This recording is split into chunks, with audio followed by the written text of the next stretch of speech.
P जो होता है इससे हम डिमांड फंक्शन भी रिप्रेजेंट करते हैं। तो ये पॉइंट आप याद रखिएगा। अब एग्जाम में जो हमारे पास टोटल रेवेन्यू फंक्शंस बनाने को आता है, या तो उसमें जो इंडिपेंडेंट वेरिएबल है वो पी के फॉर्म पे बनाने को आएगा या क्यू के फॉर्म पे बनाने को आता है। ठीक है।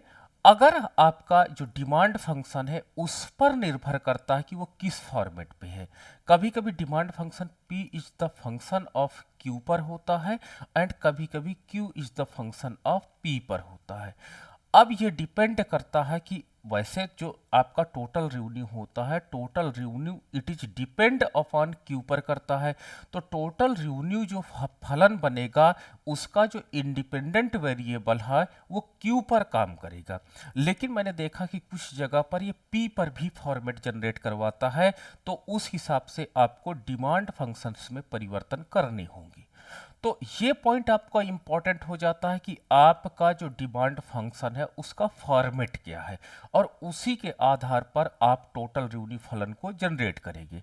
सपोज दैट मेरे पास डिमांड फंक्शन है p equal to 20 minus Q.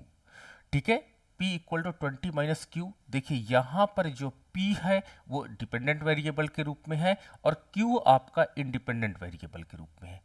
अब मुझे अगर टोटल रेवेन्यू फंक्शन में p इंटू क्यू गिवन है, p एंड q आप जानते हो कि ये दिया जाता है कि प्राइस को क्वांटिटी से अगर मल्टीप्लाई कर देंगे तो हमें क्या हो जाएगा, टोटल रेवेन्यू फंक्शन जनरेट हो जाएगा।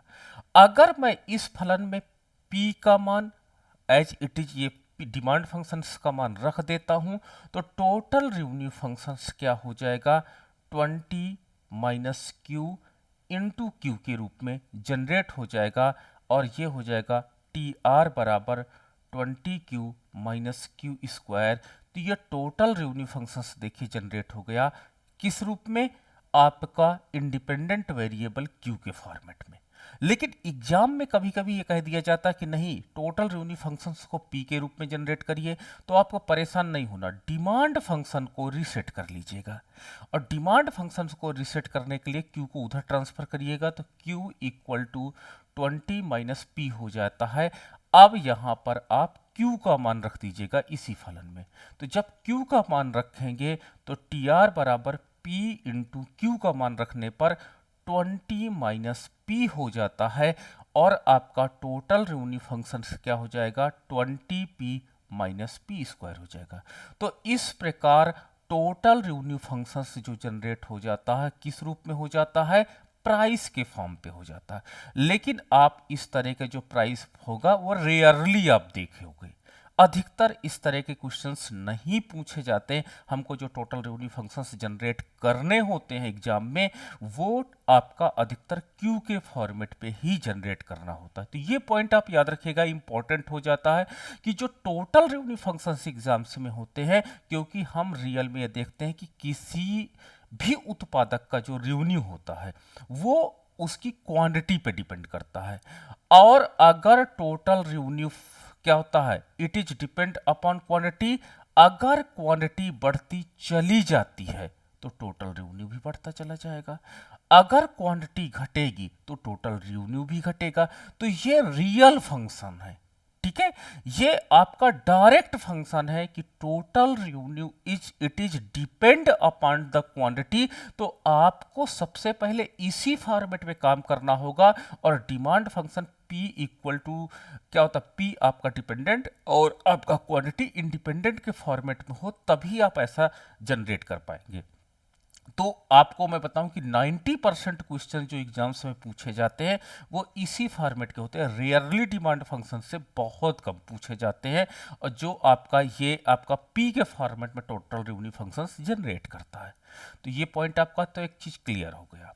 अब दूसरी चीज कि जो आपका डिमांड फंक्शन होता है, आपने देखा होगा जो डिमांड फंक्शन आपका होता है जिसे आप लोग क्या कहते हो कि P is the function of Q कह सकते हो, यानी आपका जो डिमांड फंक्शन होता है जो P है वो प्राइस को तो रिप्रेजेंट करता ही है, लेकिन साथ ही साथ ये एवरेज रेवेन्यू को भी रिप्रेजेंट करता है, और साथ ही साथ ये डिमांड फंक्शन को भी रिप्रेजेंट करता है। तो इस प्रकार प्राइस जो होता है वो तीन रोल पर हमारे साथ आता है। पहला, खुद वो प्राइस के रूप में रहता है। दूसरा, वो उसे हम लोग औसत आगम के नाम से भी जानते हैं। ये पॉइंट आप नोट रखिएगा, बहुत इंपॉर्टेंट हो जाता है, चाहे वो परफेक्ट कंपटीशन हो चाहे इनपरफेक्ट कंपटीशन हो। ठीक है, प्राइस ही ऑलवेज क्या होता है, एआर होता है, और एआर ही सदैव डिमांड फंक्शन होता है। तो ये तीन नामों से जाना जाता है, लेकिन ये आपका परफेक्ट और इनपरफेक्ट दोनों में काम करता है। लेकिन जब मैं परफेक्ट कंपटीशन की बात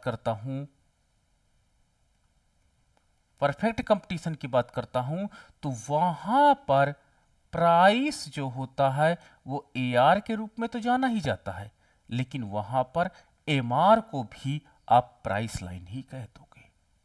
ठीक है, क्योंकि परफेक्ट कंपटीशन में A R equal to M R होता है और ये आधारच के पैरेलल होता है। आपने देखा होगा कि जो परफेक्ट कंपटीशन होता है उसमें जो आपकी मांग रेखा होती है या मूल्य रेखा होती है, that is parallel to the X axis.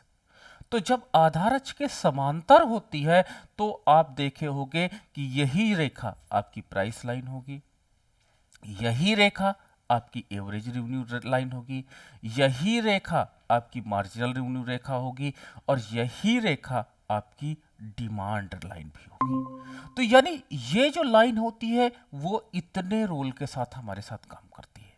ठीक है, प्राइस के साथ, एआर के साथ, एमआर के साथ, तथा डिमांड लाइन भी इसे कहते हैं। लेकिन जब हम इनपरफेक्ट कंपटीशन की बात करते हैं तो इनपरफेक्ट कंपटीशन में आपने देखा होगा कि जो आगम रेखाएं होती हैं वो ऊपर से नीचे की ओर गिरती हैं, इसलिए इसे एआर रेखा, इसे प्राइस लाइन एंड इसे डिमांड लाइन के नाम से जाना जाता है। तो ये पॉइंट आपका इंपॉर्टेंट हो जाता है। ठीक है, तो ये मत भूलिएगा, क्योंकि इसका नेचर यहां पर जो इनपरफेक्ट कंपटीशन होता है उसमें एमआर अलग हो जाएगा और एआर अलग हो जाएगा। But in the perfect competition में, परफेक्ट कंपटीशन मार्केट में, पीसीएम में जो आपका प्राइस होगा वही एआर होगा, वही एमआर होगा एंड वही डिमांड फंक्शन होगा। यानी चार नामों से ये जाना जाएगा। लेकिन आपका इन परफेक्ट कंपटीशन मार्केट में, आईसीएम में, जो आपका एआर है वही पी होगा, वही डिमांड होगा, बस एमआर रेखा इसके हाफ हाफ से जाती है। तो ये पॉइंट आपको याद रखना होगा एग्जाम्स में। अब देखो, हमारे पास जो होता है कि जो टीआर, टोटल रेवेन्यू, आपके पास फंक्शन प्राप्त करना होता है, उसके लिए तो पी इंटू क्यू कर देंगे। ठीक है, प्राइस को क्वांटिटी से मल्टीप्लीकेशन कर देंगे, मैं टोटल रेवेन्यू फाइंड आउट कर लूंगा।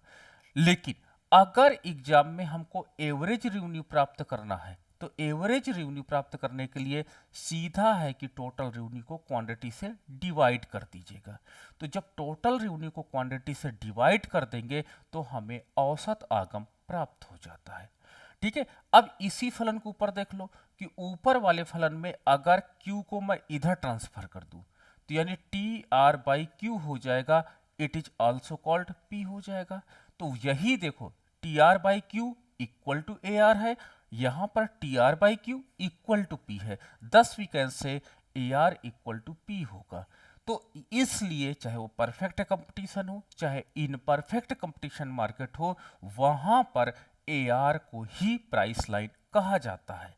ठीक है, तो ये पॉइंट याद रखना। और इसीलिए क्योंकि परफेक्ट कंपटीशन में M R equal to A R equal to P होता है, इसलिए ये तीनों बराबर होते हैं।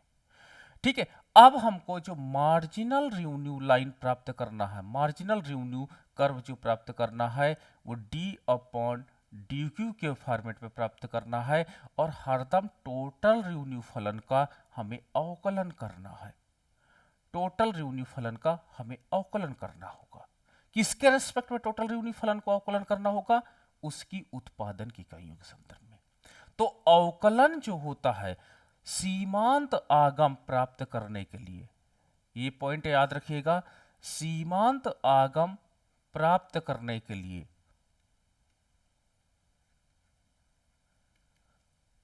कुल आगम फलन को, टोटल रेवेन्यू फंक्शन को कुल आगम फलन को उत्पादन की इकाइयों के संदर्भ में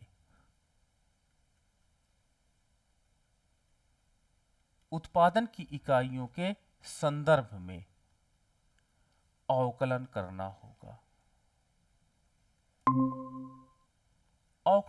होगा। ठीक है। अब उत्पादन की इकाइयां वो अगर आपकी Q में दी हैं तो इस फलन को हम Q के रेस्पेक्ट में अवकलन करेंगे।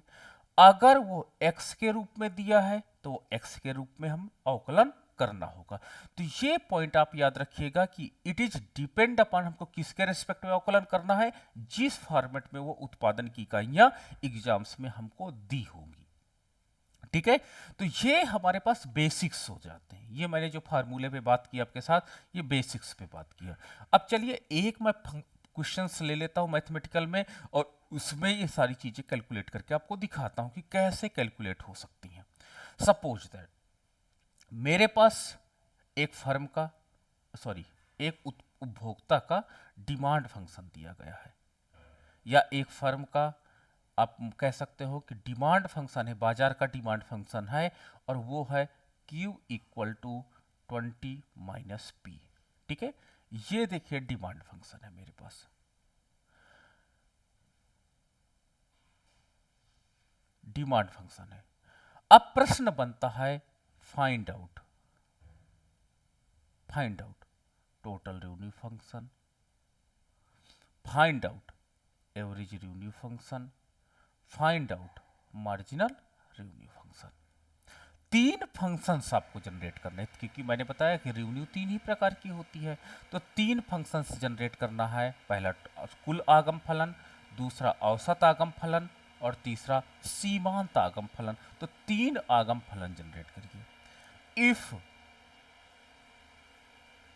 Q इक्वल टू 2 यूनिट, अगर एक उत्पादक 2 इकाइयों का उत्पादन करता है, ठीक है, अगर एक उत्पादक 2 यूनिट का उत्पादन करता है, देन फाइंड आउट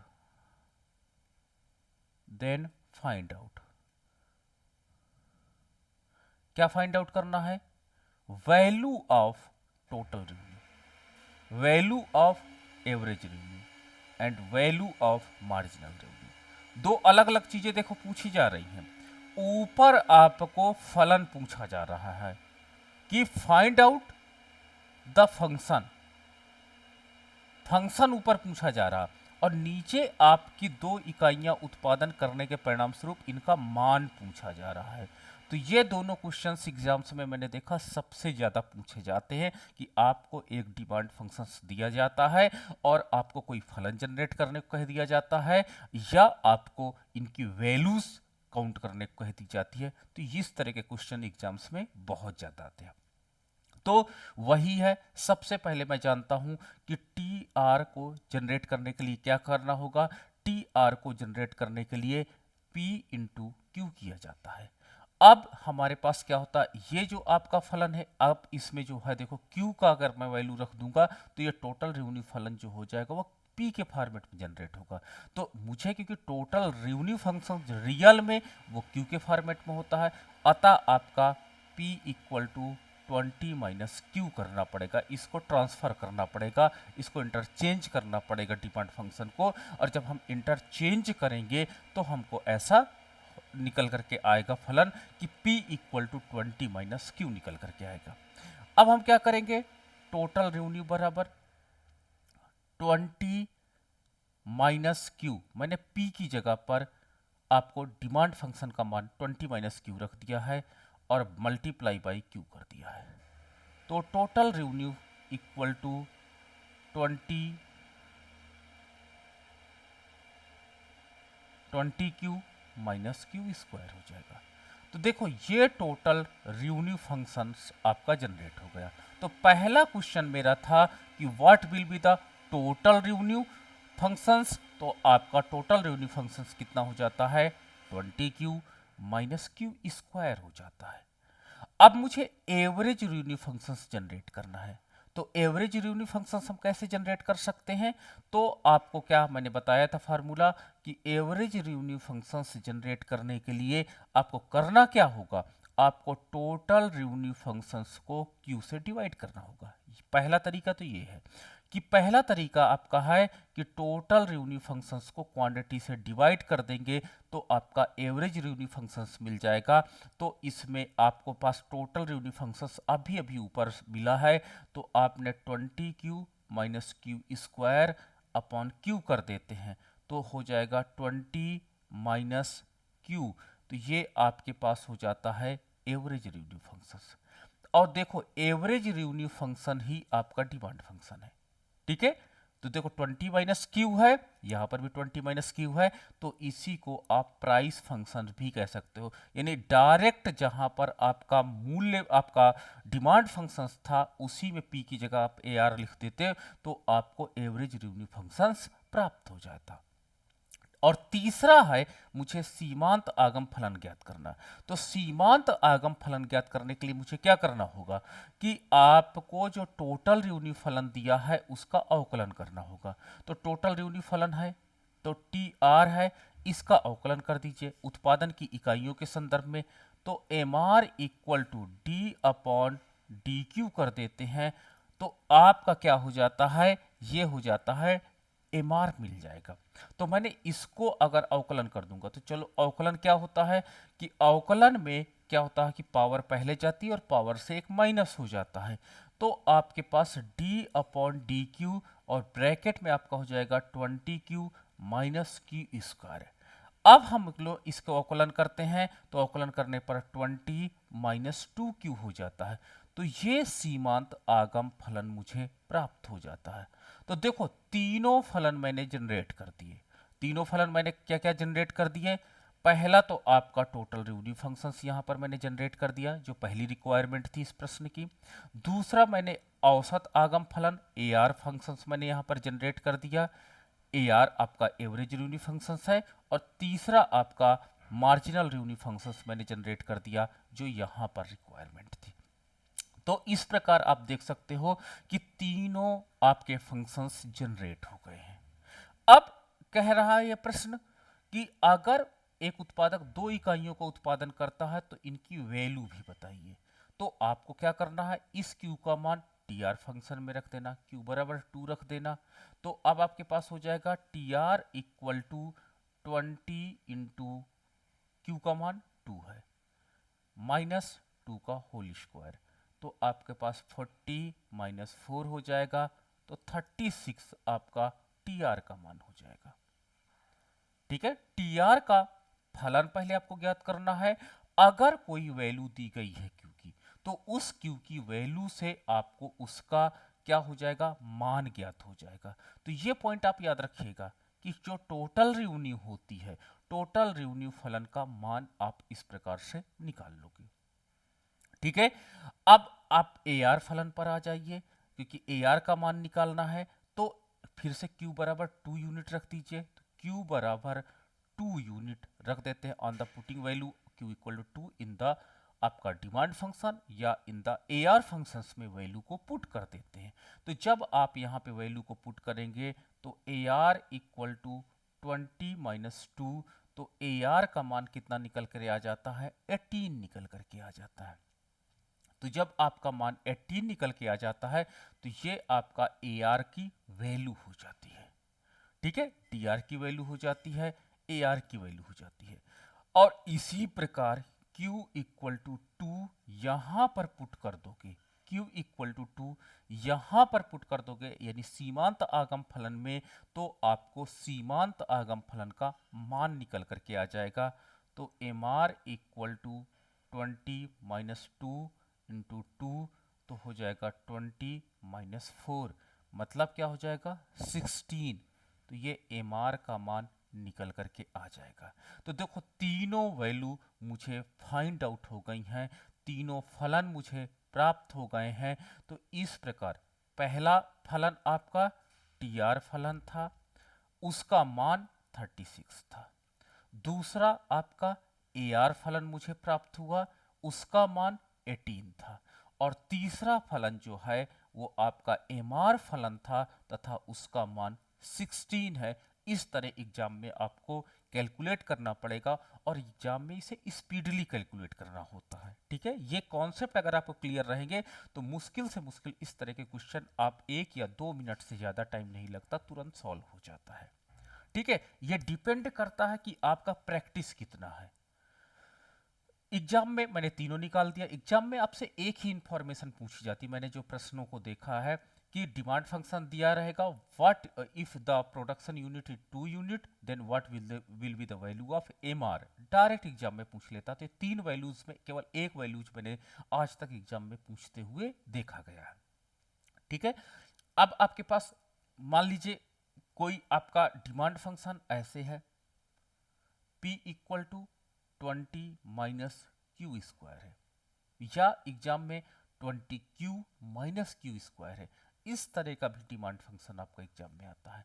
तो अब आपसे पूछ लिया जाए कि अगर बताइए कि टी आर फलन का मान क्या होगा, ए आर फलन का मान क्या होगा, एम आर फलन का मान क्या, एम आर फलन क्या होगा, तो तीनों फलन जनरेट कर, अगर आपको कोई क्यू की वैल्यू नहीं दी गई है तो ये निश्चित रूप से पी या क्यू की वैल्यू अगर आपको नहीं दी गई है तो ये निश्चित रूप से आप जान लेना कि आपसे फलन जनरेट करने के लिए वो पूछेगा।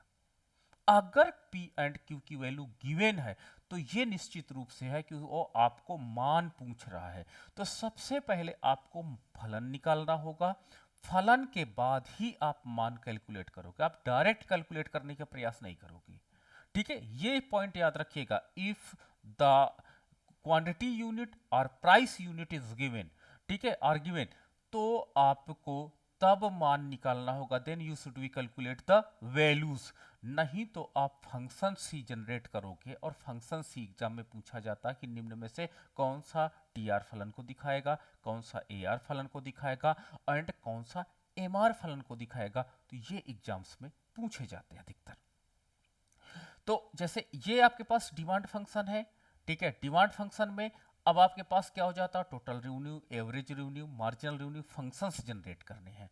और कहा गया कि इफ अगर Q इक्वल टू 1 यूनिट का प्रोडक्शन हो रहा है, Q इक्वल टू देखो 1 यूनिट का प्रोडक्शन हो रहा है, then calculate the value of T R, value of A R, then calculate the value of M R. ये एग्जाम्स में पूछा जाता है। तो यहां पर वैल्यूज की बात होती है, यहां पर आपके फंक्शंस की बात होती है, फलन की बात होती है।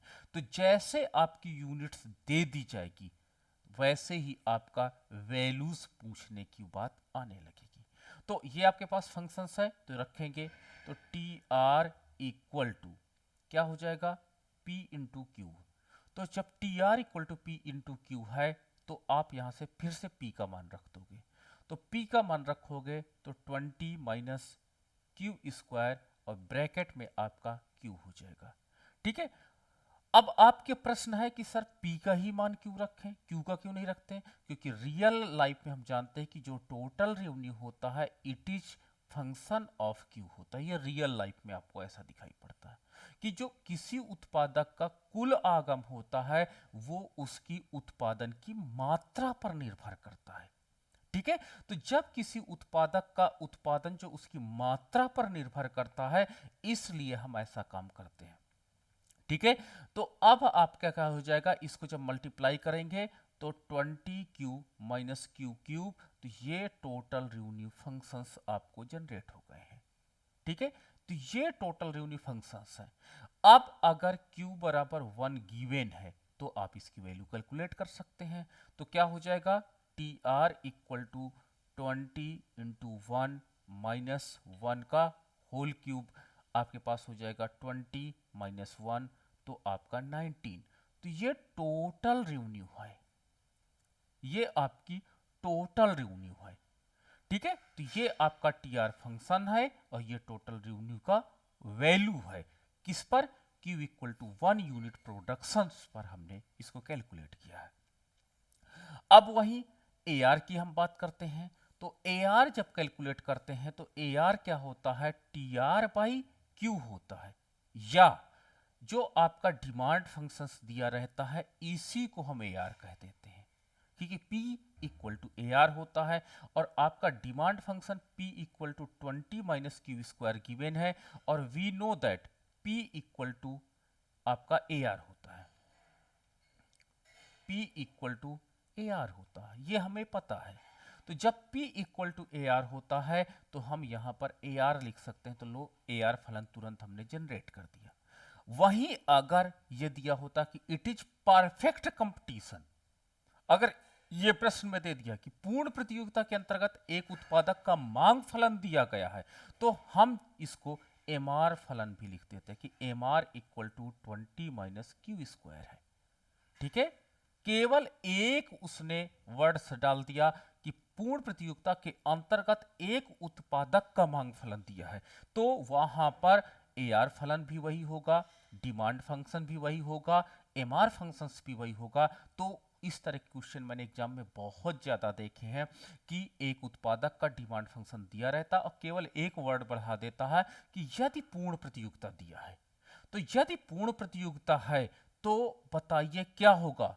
ठीक है, MR फलन का मान निकालिए, तो क्या हो जाएगा कि वहां पर MR फलन का मान कैलकुलेट करने के लिए आपको थोड़ा सा टेक्निकल दिमाग लगाना पड़ेगा, क्योंकि परफेक्ट कंपटीशन में MR ही P हो जाता है। ठीक है, MR आपका AR ही P हो जाता है, इसलिए जो आपका डिमांड फंक्शन है वही AR एवरेज रेवेन्यू फंक्शन होगा, वही मार्जिनल रेवेन्यू फंक्शन होगा। तो ये परफेक्ट कंपटीशन में, लेकिन परफेक्ट कंपटीशन की कंडीशन हटते ही MR नहीं फिर बनेगा, केवल AR फलन डिमांड फंक्शन ही AR फंक्शन जनरेट होगा। अब क्या हो जाएगा, if Q equal to 1 given, Q बराबर 1 मान दिया है, तो आपका हो जाएगा AR इक्वल टू 20 माइनस 1 का स्क्वायर, तो आपका हो जाएगा 20 माइनस 1 इक्वल टू 19। तो ये एवरेज रेवेन्यू फंक्शन हो जाएगा। ठीक है, तो ये सॉरी फंक्शन है, एवरेज रेवेन्यू वैल्यूज हो जाएगी। तो ये आपकी एवरेज रेवेन्यू फलन है, एवरेज रेवेन्यू फंक्शंस है आपका, ये एवरेज रेवेन्यू वैल्यू है। इसी प्रकार जब MR आप कैलकुलेट करोगे तो इन परफेक्ट कंपटीशन में तो TR का अवकलन करोगे इन परफेक्ट कंपटीशन में, लेकिन परफेक्ट कंपटीशन में AR फलन ही MR फलन होगा। मैं बार बार इस बात को बोल रहा हूं क्योंकि एग्जाम में यहीं पर टेक्निकल फंसा देता है आपको, कि परफेक्ट कंपटीशन में जो आपका मूल्य फलन होता है, जो प्राइस फंक्शन होता है, जो आपका डिमांड फंक्शन होता है, वही MR फलन होता है। ठीक है, परफेक्ट कंपटीशन में। लेकिन इन परफेक्ट कंपटीशन में MR प्राप्त करने के लिए आपको टोटल रेवेन्यू फलन का क्या करना पड़ेगा, अवकलन करना पड़ेगा। तो यहां पर आप देखिएगा कि MR कैलकुलेट करने के लिए टोटल रेवेन्यू फंक्शन को अवकलन करना पड़ा। तो टोटल रेवेन्यू फंक्शन आपका कितना हो जाएगा, 20 क्यूब माइनस क्यू क्यूब है, तो आप इसका अवकलन करोगे तो 20 माइनस 3 क्यू स्क्वायर। तो ये MR फलन है। ठीक है, ये MR फलन है, मैंने इसको टोटल रेवेन्यू फलन को कैलकुलेट किया है, इसको डिफ्रेंशिएट किया है। तो टोटल रेवेन्यू फलन आपने यहां पर देखा कि इस फलन को अगर आप अवकलन करोगे तो 20 माइनस 3 क्यू स्क्वायर प्राप्त हो जाएगा, और जो 20 माइनस 3 क्यू स्क्वायर प्राप्त हो जाएगा तो ये MR फंक्शन है, उसमें Q इक्वल टू 1 रख देंगे, तो आपका हो जाएगा 20 माइनस 3 1 का स्क्वायर, तो आपका हो जाएगा 20 माइनस 3 मतलब 17 MR का मान होगा, 17 MR का मान हो जाएगा। तो इस तरह एग्जाम्स में आपको रेवेन्यू के अंतर्गत केवल इतनी चीजें एग्जाम्स में पूछी गई हैं, मैंने देखा आज तक। ठीक है, ये स्लाइड में जितनी चीजें दिख रही हैं, अगर इतनी चीजें आपको समझ में आ रही तो इससे ज्यादा आपको एग्जाम्स में रेवेन्यू चैप्टर से नहीं पूछा गया है। तो ये पॉइंट आप बहुत केयरफुली देख लीजिएगा। अब चलिए एक कॉन्सेप्ट और क्लियर करते हैं। मैं बार बार दो प्रतियोगिताएं बोल रहा हूं, एक तो बोल रहा हूं परफेक्ट कंपटीशन मार्केट बोल रहा हूं, एक मैं बोल रहा हूं इनपरफेक्ट कंपटीशन मार्केट बोल रहा हूं। आपके सामने मैं डिस्कस कर रहा हूं, दो मार्केट की मैं बात कर रहा हूं, परफेक्ट कंपटीशन मार्केट और imperfect competition market. Perfect competition market में जो होता है वो टोटल रेवेन्यू जो आपके पास फलन होता है, फंक्शन होता है, वो लीनियर होता है। लीनियर का मतलब होता है रैखिक होता है। बहुत टेक्निकल वर्ड आप सीखिएगा। ठीक है, परफेक्ट कंपटीशन के अंतर्गत जो टोटल रेवेन्यू फलन होता है वो रैखिक पाया जाता है, अर्थात टी आर जो फलन होगा उसमें जो क्यू होगा उसकी पावर एक ही होगी। आप ध्यान से देखिएगा। लेकिन इनपरफेक्ट कंपटीशन मार्केट में जो टोटल रेवेन्यू फंक्शंस आपका होता है, टोटल रेवेन्यू फलन होता है, उसमें क्यू एक का पावर का ना होकर के कई पावर युक्त होता है। कभी कभी दो का पावर होता है, फिर तीन का पावर होता है, फिर एक का पावर होता है, यानी कई पावर युक्त होता है। तो इनपरफेक्ट कंपटीशन में जो कुल आगम फलन होता है वो कई पावर से युक्त होता है, जबकि परफेक्ट कंपटीशन मार्केट में जो टोटल रेवेन्यू फंक्शंस बनते हैं उसमें पावर्स नहीं पाए जाते हैं। तो यहां पर देखिए टोटल रेवेन्यू फलन, इसमें q की पावर एक है 20q माइनस 3q स्क्वायर है, यानी ये इनपरफेक्ट कंपटीशन को रिप्रेजेंट कर रहा है। इसके पूर्व आप देखिएगा टोटल रेवेन्यू फंक्शन आपके पास क्या है, कई पावर से युक्त है, तो ये निश्चित रूप से इनपरफेक्ट कंपटीशन के थे। डिमांड फंक्शन किसके थे, इनपरफेक्ट के। जो परफेक्ट कंपटीशन होगा, परफेक्ट कंपटीशन में ऐसा पाया जाएगा t इक्वल टू 20q, ये लो q की जो पावर होगी वो अधिकतम एक होती है। तो ये आपको एक अच्छी पहचान है कि जो परफेक्ट कंपटीशन होता है उसमें q की पावर मैक्सिमम एक होती है, ठीक है। और आपका इनपरफेक्ट कंपटीशन में ये पावर एक हो सकती है, दो हो सकती है, तीन हो सकती है, तो इस तरह होता है। अब परफेक्ट कंपटीशन में जो टोटल रेवेन्यू का ग्राफ बनता है वो ओरिजिन से निकलता है और एक सीधी रेखा के रूप में होता है और लगातार टोटल रेवेन्यू बढ़ता चला जाता है। किसमें, परफेक्ट कंपटीशन में। अर्थात टोटल रेवेन्यू का मैक्सिमा पॉइंट आप कहीं नहीं ढूंढ सकते हो। परफेक्ट कंपटीशन के अंतर्गत जो टोटल रेवेन्यू होता है उसमें कभी अधिकतम मूल्य नहीं होता है, ठीक है। तो परफेक्ट कंपटीशन वाले बाजार में अगर आपसे पूछ लिया जाए कि उत्पादन का वो स्तर ज्ञात कीजिए जहां पे कुल आगम अधिकतम हो, ये गलत प्रश्न है, क्योंकि परफेक्ट कंपटीशन में टी आर मैक्सिमा हो ही नहीं सकता है। तो जब टी आर मैक्सिमा नहीं हो सकता है तो इस तरह के प्रश्न पूछना, वहां पर आप समझ जाना कि टी आर मैक्सिमा जब हो ही नहीं सकता है तो इस तरह के प्रश्न नहीं होंगे। लेकिन इनपरफेक्ट कंपटीशन में ये एक प्रश्न एग्जाम्स में जरूर आता है कि इसमें जो टोटल रेवेन्यू फलन होता है वो टोटल रेवेन्यू फलन कुछ ऐसे होता है, टोटल रेवेन्यू फंक्शन। इसका मतलब यही होता है कि इनपरफेक्ट कंपटीशन में टोटल रेवेन्यू फंक्शन क्या होता है, एक पॉइंट पर मैक्सिमा अवश्य होता है, एक पॉइंट पर, किसी न किसी एक पॉइंट पर, ठीक है। तो आपको जब भी मैक्सिमा करने की बात करा जाएगा, समझ जाइएगा कि आपको केवल इनपरफेक्ट कंपटीशन में ही मैक्सिमा कैलकुलेट करने की बात की जाती है। परफेक्ट कंपटीशन में कभी मैक्सिमा कैलकुलेट करने की बात की ही नहीं जाएगी आपके साथ। तो ये पॉइंट आपका एक इंपॉर्टेंट हो जाता है, ठीक है। दूसरा पॉइंट आप देखिएगा कि जो परफेक्ट कंपटीशन मार्केट होता है, परफेक्ट कंपटीशन मार्केट होता है और दूसरा आपका इनपरफेक्ट कंपटीशन मार्केट होता है। दोनों मार्केट में एक पॉइंट देखिएगा कि परफेक्ट कंपटीशन मार्केट में आपका जो औसत आगम तथा सीमांत आगम रेखाएं होती हैं, average revenue, marginal revenue and price lines जो होती हैं, ठीक है, या इसको मैं डिमांड लाइंस भी बोलता हूं, ये चारों वैल्यू एक ही होती हैं, ठीक है। और परफेक्ट कंपटीशन बाजार में इनके साथ कोई वेरिएबल नहीं लगा होता है। जैसे ए आर इक्वल टू 20 होगा, 20 के साथ क्यू नहीं लगा होता है, ठीक है। आपका P इक्वल टू 40 दिया रहेगा लेकिन 40 के साथ क्यू नहीं लगा रहेगा। तो जो डिमांड फंक्शंस होता है वो केवल एक कांस्टेंट नंबर होगा, ना कि कोई फलन होगा। परफेक्ट कंपटीशन की पहचान है। आपसे कह दिया जाएगा एक उत्पादक एक वस्तु को 20 रुपए में बेचता है, अब तुरंत समझ जाओगे कि ये परफेक्ट कंपटीशन की बात की जा रही है। वो कभी कभी एग्जाम्स में लिखता नहीं है कि इट इज परफेक्ट कंपटीशन और नॉट परफेक्ट कंपटीशन। इतना भर बोलेगा कि यदि एक बाजार में किसी वस्तु का मूल्य 10 रुपी है, बस 10 बोल करके रुक जाएगा, समझ जाना कि आप परफेक्ट कंपटीशन है। Because in the perfect competition जो वैल्यू होती है P इक्वल टू 40 होती है, और ए आर या कोई कुछ भी वैल्यू होगी but that have the constant value. लेकिन आपका जो इनपरफेक्ट मार्केट होता है उसमें ए आर डाउनवर्ड स्लोपिंग का होता है, तो A R equal to price equal to demand होता है। तो इसमें जो आपका होता है 20 माइनस क्यू, ये आपका डिमांड फंक्शन एक वेरिएबल को लेकर के चलता है। कौन सा? इन परफेक्ट कंपटीशन बाजार एक वेरिएबल को लेकर के चलेगा।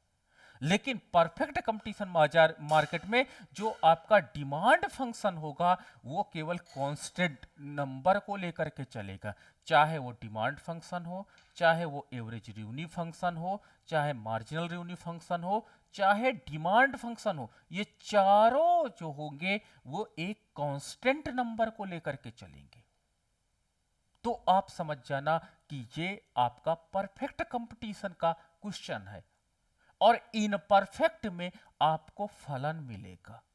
डिमांड फंक्शन या किसी फर्म का एक मांग फलन दिया है, तो मांग फलन में अगर P एंड Q दो वेरिएबल एक साथ आ रहे हैं तो आप समझ जाना कि इन परफेक्ट मार्केट की बात की जा रही है। ठीक है, चलो एक बार फिर से मैं आपको और क्लियर करने का प्रयास करता हूं। एक उत्पादक का एक वस्तु का मूल्य P इक्वल टू 30 गिवन है, P इक्वल टू 30 गिवन है। Then find out TR, AR and MR function को कैलकुलेट करिए।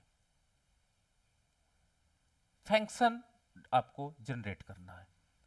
इफ उत्पादक यदि 2 इकाइयों को उत्पादन करता है तो TR का मान क्या होगा, AR का मान क्या होगा, MR का मान क्या होगा। ठीक है, अब देखो डिमांड फंक्शन केवल एक कांस्टेंट नंबर लेकर के चल रहा है। आप तुरंत बोल दोगे सर ये परफेक्ट कंपटीशन बाजार की स्थितियों को बता रहा है, क्योंकि इसके साथ कोई अन्य variable such as Q, such as आपका X नहीं लगा है। ठीक है, तो यहां पर आपको बहुत क्लियरली समझना होगा कि ये परफेक्ट कंपटीशन की कंडीशंस दी गई है, कभी कभी एग्जाम्स में लिखा नहीं होता है। तो जब आपको केवल एक प्राइस दे दिया जाए, P equal to 30, P equal to 40, P equal to 110, P equal to 1000, केवल प्राइस का मान दे दिया जाता है तो वो परफेक्ट कंपटीशन का क्वेश्चन बन जाते हैं। अब चलो लगाते हैं, तो TR equal to P into Q होता है। हमने ये जानते हैं कि कुल आगम जो होता है वो मूल्य तथा मात्रा का फलन होता है। तो मूल्य कितना गिवन है, 30 इंटू क्यू, तो आपका टोटल रेवेन्यू फंक्शन क्या बन जाएगा, 30 क्यू बन जाएगा। तो ये टोटल रेवेन्यू फंक्शन है। अब कितनी इकाइयां उत्पादन हम कर रहे हैं, Q इक्वल टू 2 यूनिट्स का हम उत्पादन कर रहे हैं। तो जब हम 2 रखेंगे तो TR इक्वल टू 30 इंटू 2 आपका 60 टोटल रेवेन्यू हो जाएगा। तो ये टोटल रेवेन्यू फलन का मान है, ये टोटल रेवेन्यू की वैल्यूज है। ठीक है, ये फलन ऊपर और ये वैल्यूज है if the production level is 2 unit. ठीक है, अब हम जानते हैं कि AR MR इसकी वैल्यू क्या होगी, इसकी वैल्यू वही P की वैल्यू होगी। ठीक है, P की वैल्यू, क्योंकि परफेक्ट कंपटीशन में P equal to AR equal to MR equal to demand function होता है। तो ये सारी चीजें कितनी होंगी, 30 होंगी। ये परफेक्ट कंपटीशन की एक विशेषता है। तो इसमें जो आपका फंक्शंस है वो फलन नहीं बनेगा, फलन नहीं बनेगा। That have only constant value रखेगा, वही फलन होगा और वही मान होगा। आप दोनों अलग अलग बाइफरकेट नहीं करोगे। ठीक है, तो एग्जाम में इस तरह के टेस्ट आपको ज्यादा लिए जाते हैं। अब आप परेशान हो जाओगे, इससे TR फंक्शंस तो जनरेट हो जाएगा और टीआर फंक्शन की वैल्यू भी आप कैलकुलेट कर लोगे, बट एआर और एमआर फंक्शंस जनरेट करना पॉसिबल नहीं होता परफेक्ट कंपटीशन में। तो ये पॉइंट आपको बहुत केयरफुली हैंडल करना होगा और इस तरह के प्रश्नों को बहुत केयरफुली आप देखोगे। ठीक है, तो मैंने रिव्यू में आज आपके साथ डिस्कस कर दिया, इन परफेक्ट कंपटीशन बाजार को मैंने डिस्कस किया। ये जो आपका एग्जांपल है जो स्क्रीन पे दिख रहा है, this is the example of the imperfect market. ठीक है, इसमें जो डिमांड फंक्शन होता है वो वेरिएबल के रूप में दिया रहता है। यहां पे देखिए ये वेरिएबल लगा है, यानी क्यू के रूप में दिया रहता है डिमांड फंक्शन। यहां पर देखिए डिमांड फंक्शन आपका क्यू के रूप में गिवन है या डिमांड फंक्शन आपका पी के रूप में दिए हुए। If your demand function having the variable such as Q और पी, देन इट इज, ये आपका क्लियरली मेंशंस है कि ये इनपरफेक्ट कंपटीशन का एग्जांपल है। लेकिन अगर आपके पास कोई कांस्टेंट वैल्यू दी है सच एज आपका p इक्वल टू 30 गिवन है, तो ये जब आपका p का मान कांस्टेंट हो, डिमांड फंक्शंस का मान कांस्टेंट हो, आपका एवरेज रेवेन्यू का मान कांस्टेंट हो, मार्जिनल रेवेन्यू का मान कांस्टेंट हो, तो इट इज, जो ये मार्केट होगा वो मार्केट आपका परफेक्ट कंपटीशन मार्केट होगा। तो ये रेवेन्यू कॉन्सेप्ट में आपने देखिएगा पिछले साल के पेपर, इस तरह के कॉन्सेप्ट वाले क्वेश्चंस बहुत ज्यादा पूछे गए हैं। तो रेवेन्यू चैप्टर में हम लोग आज इतना ही रखते हैं। ठीक है, मैंने बेसिक्स जो आपका रेवेन्यू है सारी चीजें इसमें बता दी हैं। अब आपके पास कोई प्रश्न हो तो जरूर पूछिएगा।